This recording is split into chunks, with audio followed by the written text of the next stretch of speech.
الحمد لله الذي أنزل على عبده الكتاب ولم يجعله عوجا والصلاة والسلام على سيدنا ومولانا وحبيبنا وشفيعنا سيدنا محمد وعلى آله وأصحابه وخلفاء الراشدين ومن تبعهم بإحسان إلى يوم الدين. mbokku jullit yi seen mbokk Alaaji Baaba li mooy del si waat ak yéen ci guddi àjjuma bi muy tombeek tey le 14 janvier 2021 waaw muy le premier jour de Juma de Sani waaw Juma de Sani 1442 hijriyan waaw ñu ngi woon toujours rek ci les sourates avec sigle pour ñi nga xam ni ils ont pris le train en marche waaw wax ni rek ñu ngi woon ci sooratu Naml waaw Naml defoon nañu une première partie parce que moom moo commencé Taasin waaw Taasin moom rek moo commencé noonu et puis mu ngoog baada auzu billahi mina sheytaani rajim bismillahi rahmaani rahim tey guddi àjjuma bi dañuy indi la deuxième partie de la sourate Naml waaw mooy les fourmis comme ni ñu ko waxee woon la première partie ci son bale ci kaw tey ñu def deuxième bi rek dañuy indi rek li nga xam ni surat bi daf ko indi ci wax ko ci yontu yàlla Suleymaan alayhi salaatu wasalaam avec la reine Balxiis waaw reine de Saba baatu auzu billahi mina shaytaani rajim bismillahi rahmaani rahim wa warisa Suleymaan nee na donn na Suleymaan Daawuda waxaala mu wax moom Suleymaan yaa ayyuhan naasu yéen doomu adama yi ullim naa xamaleef na ma jàngal nañ ma waaw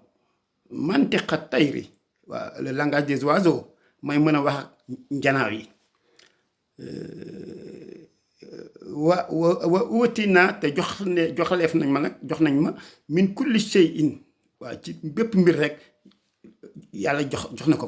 waaw nee na in haza nikki lile la huwa fadlul mubin nee na ngëneel lu bir la waaw ngëneel lu màgg la ngëneel lu bir la verset 16 waxusira li Suleymaan junuuduhu Suleymaan benn jour mu jël muy def le rappel de ses troupes comme ni ñu koy defee en armée rek waaw waaw minal jinne yi wala insi nit ñi wa tayri ak njanaaw yi fa hum ñoom yuzauna mu leen def di leen passer en revue waaw di leen di seet kan moo fi nekk ak fi newul waaw laaya di seet mu ne hatta iza ataw ba dikk ala waadi Namli ñu ñëw ci benn xur boo xam ne bi ay melentaan ñoo fa dëkk waaw c'est la vallée des fourmis waaw xaalaat après benn fourmi xaalaat wax namlatun benn fourmi yaa ayyuhan namlu yéen sama mbokki melentaan yi udxulu masakinakum dugg leen seen kër yi laa yaxtimannakum Suleymaan ba mu joggati leen Suleymaan wa junuduhu ak lëlëm mooy son armée waaw wa hum te ñoom laa yashurun lu ñu yëg ni sax écrasé nañ leen waaw le verset 18 fa tabassama daahikan mu daal di muuñ daal di ree min xawliha ci wax jooju parce que moom rek moo ko doon dégg waaw waxaala mu wax rabbi yow borom bi awzirni may ma an ashkura ma sant ni'mataka xéwal gi nga xam ne allati bi nga xam ne an'amta alayya xéwal nga ma ko waaw parce que li mu ko defal nag wax dëgg yàlla xéwal la waaw wa ala walidayya ak sama ñaari waajur an ahmal salihan may jëf-jëf ju yiw tardaaxoo boo xam ne yow di nga ko nangu waaw wadd xel ni nga dugal ma nag bi raxmatika ci sa yërmande fii ibadika salihin ci sa nit ñi nga xam ni ñooy nit ñu sell ñi waaw verset 19 wa tafaqada tayru léegi mu daal di passer en revue les njanaaw yi waaw fa xaala mu wax maa li laa ara hudhuda waaw man lu tax gisuma hudhuda moom la ñuy wax la huppe en français genre jàmbu jóob la rek waaw am kaana minal ghaa'ibiin verset 20 mu ne wala dafa absenté wu waaw parce que xool na ko ci troupe bi gisu ko waaw tey amul sinon waaw mu wax ni rek la azibannahu dinaa ko mbugal azaban shadid mbugal bu tar waaw wala asbannahu wala sax ma rendi ko waaw ma rey ko waaw te loolu yëpp nag buur bi subhanahu wa taala mayoon na ko autorisation wax dëgg yàlla waaw ku ko ci nanguwul woon topp rek yàlla isaab la waaw moo tax da ngay gis rek loolu waaye dafa mel ni rek xelam yedd ko mu ñëw admettre sentiment waaw mu un argument explicite waaw mu wax awla yaati yan nii wala mu dikk ma bi sultaani mu biin un argument explicite mu indil ma rek lu leer waaw xam nga moo gënoon nag yi mu ko bëggoon def yëpp wax dëgg yàlla voilà kon nag verset 21 fa makasa xayra baidin ne na pourtant moom absenté wul woon lu yàgg parce que fu muy waxee ak daanaka presque ba bi picc moomu di ñëw fa xaala mu wax moom picc bi axattu peeg naa bi maa li nga xam ne lam tu xit bi xii nee na peeg naa la loo xam ne yow peegoo ko gis nga dégg picc bi rek mu ngi wane ni malgré yàlla may na Souleymane lu ne la ko may mais nag munul eggul par exemple tey nit ñi di ko teg yàlla voilà gis nga malgré li mu ko may yëpp am na loo xam ne moom mu ngi ko xam moom picc bi te Souleymane xam ko kon nga gis ne yàlla bu la may ak lu mu la may rek lu mu bari rek am na lu tuuti lu mu jox keneen yow loo xam ne joxu la ko voilà moo tax mu wa jituka maa ngi lay dikke bis min sabayin jóge ci saba mooy dëkk ba bin nabayin yaqiin maa ngi lay indil xibaar boo xam ne bi bu wóor waaw bu wóor mu ko moo tax inni niki man wajattu damaa fekk amra atan nee na ab soxna tamlikuhum ay nit di ko jaamu wa utiyat te joxeef na ko min kulli shay'in moom it ndaw soosu Balxiis yàlla moom joxoon na ko lu ne moom it wax dëgg yàlla moom it amoon na lu ne voilà gis nga ko rek yàlla fal ko ñëpp topp ci gannaawam waaw moo tax rek mu ne wala xaa te loolu doyul ashun azim yàlla da ko jox benn dafa amoon benn trône boo xam ne extraordinaire un magnifique trône gàngu naay moom la ko wolof di wax waaw moo tax mooy verset 23 wajatuha ma fekk ko wa xawmaha ak ay nitam yasjuduuna li shamsi ñuy sujootal jant bi min duuni laahi bàyyi yàlla waaw wala si yàlla wa zayyana lahum te rafetal leen la ko nag seytaane moo leen xiir rek ñu jàpp ci loolu defe ne loolu dëgg la fekk loolu du dëgg waaw moo tax amaluhum waaw moo rafetal amalum seen jëf jooju fa saddahum mu sànk leen an sabili wala si yoon wi c'est-à-dire mu détourné leen de la voie waaw fa hum la yaxtaduun te mënuñu woon nekk nag dans la droite voie parce que dañ leen sànk ba pare waaw nee na xaala mu wax sa nanzur Souleymane dinaa muñindiku a sadaxta bu fekkee yow li nga may wax dëgg la am kunta minal kaadibiin bu fekkee yow da ngay ay fen nga may indil verset 27 waaw azhab mu daal di koy wax ne azhab jëlal bi kitaab bi haza kitaab bi téere mais lettre la fal xiix nga sànni ko ilayhim ci ñoom su ma tawal la waa nga écarté nag avec politesse nag waaw après pour xam quelle sera leur réponse waaw su ma tawalaw anhum gis nga ko waaw fanzur nga ñu xool maza yarjiuna waaw lan mooy nekk seen réponse verset 28 waaw xaalat laa leen Balxiis waaw bi mu jotee lettre bi mu wax xaalat mu wax yaa ayyuhal malaw yéen samay nit samay notable inni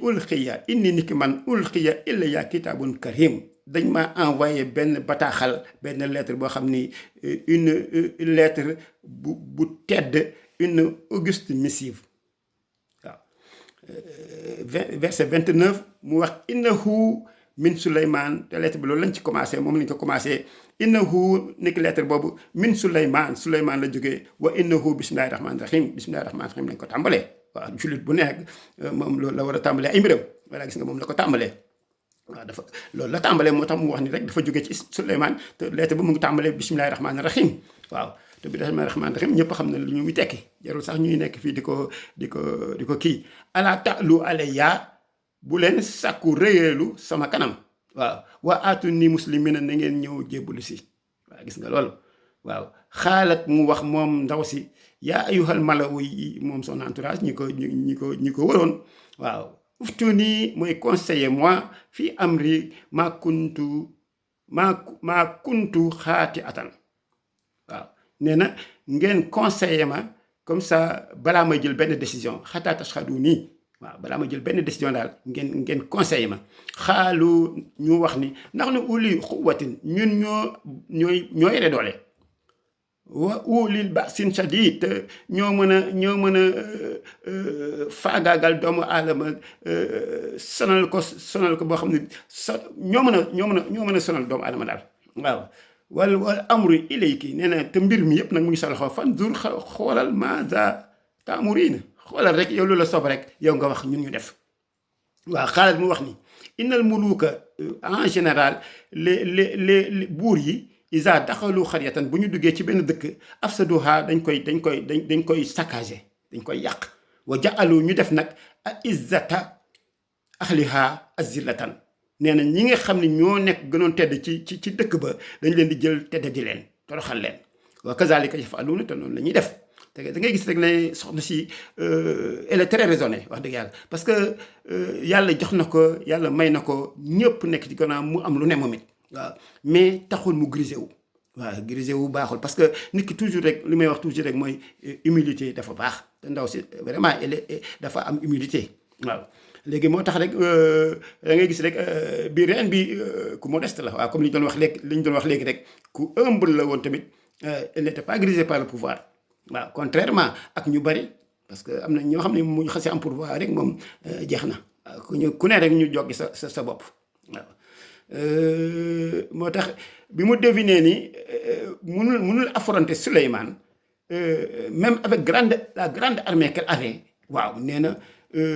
parce que Dieu yàlla subhanahu wa taala dafa defaloon Souleymane ñu nekk ci gannaaw Souleymane nit yi ginne yi njanaaw yi ñooñu ñëpp nekk te lu mu wax rek loolu la ñuy def kon nag bi mu xalaatee xam na ni munul kii te loolu li ko xamal mooy picc bi waaw gis nga ko picc bi waaw picc bi rek ñu yónni lettre mu ñëw jox leen ko ba pare toog dégg mu ñëndi ko avec déférence toog fële yaru di leen xaar ñu jox réponse gis nga ko loolu la deviner rek xam ne Souleymane mi nii am na lu ko yàlla may munu koo sóoru waaw te pourtant au début yonent Souleymane dafa xalaatoon dem envahir leen waaw ba si yàgg mu daal di mel ni ku soppi idée waaw waxtaan ak njëganaayam daal ne après nag mu daal di jël la carte de la négociation waaw moo tax dañuy rapporter nekk dafa amoon benn bés Souleymane gën di ñaan borom bi tabaraka wa taala taw waaw xam naa dafa toogoon lu yàgg sécheresse bi tawul mu génn nag di ñaan buur bi taw waaw léegi mu fekk benn fourmi jël ñaari tànk yëpp yëkkati ko ci vers le ciel waaw mel ni kuy comme doomu adama jullit bi rek doomu adama buy ñaan rek ni muy def rek pour noonu la fourmi bi doon def waaw melentaan bi waaw comme waaw mu daal di wax ni waaw yow buur bu màgg bi man kenn laa ci sa créature yi nga xam ne sa mbindeef yi man kenn laa ci waaw ku tuuti laa ci sa par rapport ci sa mbindeef yi waaw mënuñu sa ndox mënul ñàkk yow sa ndox moom mënul ñàkk parce que sinon rek du ñu dund te dañ koo soxla nag xam naa dafa tàngoon avec la sécheresse pour ñu désaltérer pour ñu mën a tooyal put yi waaw léegi bu fekkee yow doo ñu jox ndox nag waaw dang ñuy rey waaw dang ñuy rey waaw mu ngoog Souleymane bi mu déggee li fourmi bi wax waaw moo tax rek yàlla daal leen yónnee taw grâce nag à l'invocation de cette fourmi waaw gis nga ko moom jotatul sax dematul sax pour ñaanatul sax parce que fourmi bi ñaan na te yàlla wàcce waaw moo tax mu jël ñaan gi denc ko voilà gis nga ko gis loolu bon d'ailleurs il est cité dans un hadith authentique d'après Abu Hurayrata que le prophète sallallahu alayhi wa sallam dafa wax ni dafa mës a nettali benn fourmi benn melentaan dafa mës a jam matt rek benn yonent ci yonent yi waaw léegi nag kooku daal di ordonné pour ñu brûler la cité des fourmis waaw fa melentaan yi dëkkoon mu ne nañ dem taal dëkku melentaan yi mais xam nga loolu tamit waaw léegi nag yàlla daal di koy inspiré si moment boobu même di ko wax ni à cause d'une fourmi qui t'a piqué tu as brûlé une des nations qui glorifie Dieu yow benn melentaan moo la rey moo la jam moo la piqué yow nga dem rey un peuple de fourmis xam ni dañuy glorifier dañuy sant borom bi di bàkk borom bi waaw kon da koy wane rek li mu def dafa garaaw waaw tax pourquoi léegi nag tu n'as brûlé waaw pourquoi tu n'as pas brûlé une seule fourmi loolu la koy wax waaw parce que benn fourmi moo la marqué yow nga dem nga jël fourmi yëpp boole leen dans le même sac waaw moo tax rapporté par Muslim l'autre jour damaa junjoon rek ci sama anniversaire bi anniversaire hégirien waaw damay wax rek ni loolu moom jafewul waaw ku am Muslim Pro waaw ku am bon en fait Google moo gën a gaaw da ngay dem Google waaw parce que boo demee Muslim Pro moom c'est un peu difficile man j'ai réussi avec Muslim Pro mais Google laa demaat après xool ko boobu gën a yomb waaw da ngay tàppe rek le calendrier hégirien 1442 dina la génneel benn ligne boo xam ne bii daf ciy def date de naissance ba pare bind def ci suuf convertisseur de date léegi yow foofu boo tàppee sa date de naissance rek nga def convertir rek mu indi la sa date de naissance hégirien te loolu ça fait c'est important nit ki xam ko xam ni man maa ngi judd 7 janvier 53 mais def naa sama effort ba xam ni man ndeke ne maa ngi judd le 20 Rabia Sani 1372 waaw ku nekk nag la balle est dans votre camp allazina yastami'una al-qawla wa yattabi'una ahsanahu ulaika allazina hadahumullahu wa ulaika hum ulul albab albirru la yabla wa zanbu la yunsa wa dayana la yamut if'al ma shi'ta wa kama tudinu tudan wal aqibatu lil muttaqin fi amanillah